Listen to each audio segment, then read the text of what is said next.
Twee ekonome met wie enies vandag oor die mediumtermyn begrotingsraamwerk gepraat het, sê hoewel hulle bekommerd is oor die minister se gebrekkige inligting oor sommige van die planne, is daar daarom ook heelwat hoop op die horison vir verbruikers. Dit sluit in die R350 COVID-toelaag vir armes wat tot April 2024 verleng word. Ons het vandag gehoor, dit gaan relatief goed met die staatsfinansies. Daar word meer belasting ingevorder as waarvoor begroot is en dit lyk of die begroting 'n primêre surplus gaan hê in 2023-24. Die staatsskuld as persentasie van die BBP stabiliseer vroeër en op 'n laer vlak as waarvoor daar gehoop is. Dit is alles goeie nuus en daar is ruimte vir bykomende besteding. Dit is op onderwys, gesondheid, veiligheid en sekuriteit en infrastruktuur wat die ekonomie behoort te help.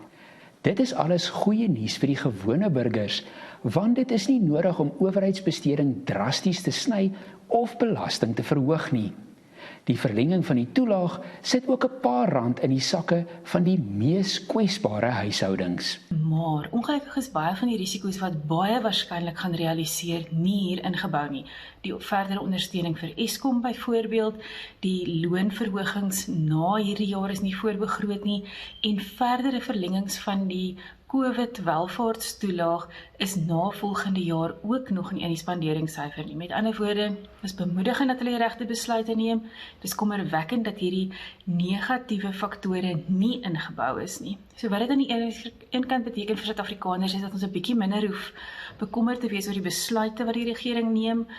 In terme van ons staatskus, die risiko's bly redelik hoog en wat dit op die ou ende sal beteken is dat die waarskynlikheid vir byvoorbeeld belastingverhogings oor die volgende paar jaar is dan nou redelik laag as ons finansies verantwoordelik bestuur word.